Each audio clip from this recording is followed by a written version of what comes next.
Un quadrilatère est un polygone qui a 4 côtés, comme c'est le cas de la figure qui est en train de se dessiner, ABCD, est ici un polygone, donc une figure à plusieurs côtés, et ici précisément il y en a 4, il y a AB, BC, CD et DA. C'est donc un quadrilatère. On peut classer les différents quadrilatères en plusieurs catégories. En effet, la figure que l'on a vue précédemment, c'est un quadrilatère au sens très large du terme. Il y a des quadrilatères un peu plus particuliers qui ont des propriétés en plus que celles du quadrilatère. Il existe notamment des quadrilatères qui ont leurs côtés opposés 2 à 2 parallèles. C'est le cas du quadrilatère ABCD qui est en train de se dessiner.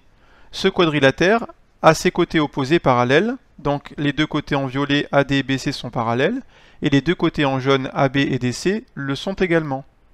En plus de cela, ce genre de quadrilatères que l'on appelle des parallélogrammes ont également des côtés opposés de la même longueur. Ici, les deux côtés en jaune sont de la même longueur et les deux côtés en violet aussi. Ils ont également des angles opposés de la même mesure, donc ici l'angle DAB et BCD sont de la même mesure.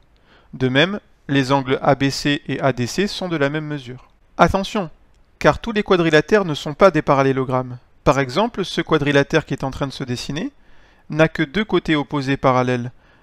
Les côtés AB et DC sont parallèles, mais les côtés AD et BC ne le sont pas. Ce n'est donc pas un parallélogramme.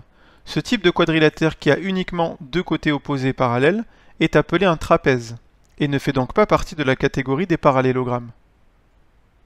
Parmi les parallélogrammes, certains ont d'autres particularités, comme c'est le cas du quadrilatère qui est en train de se dessiner en orange. En effet, ce quadrilatère qui est un parallélogramme puisqu'il a ses côtés opposés 2 à 2 parallèles, a en plus une propriété intéressante. Il a également ses 4 côtés de la même longueur. C'est ce que l'on appelle un losange. Tous les losanges sont des parallélogrammes. En revanche, tous les parallélogrammes ne sont pas des losanges. En effet, tous les parallélogrammes n'ont pas forcément les 4 côtés de la même longueur. Parmi les parallélogrammes, il existe également d'autres parallélogrammes qui ont des propriétés autres que celles du losange, comme c'est le cas de la figure qui est en train de se dessiner, ABCD. C'est une figure qui a 4 angles droits. C'est donc un parallélogramme qui a 4 angles droits, et c'est ce que l'on appelle un rectangle. Attention, tous les rectangles sont des parallélogrammes, mais tous les parallélogrammes ne sont pas des rectangles. En effet, tous les parallélogrammes n'ont pas forcément 4 angles droits. Et enfin, il existe des parallélogrammes qui sont à la fois des rectangles et des losanges, qui ont les 4 côtés de la même longueur comme c'est le cas du losange, et les 4 angles droits comme c'est le cas du rectangle. C'est ce que l'on appelle des carrés.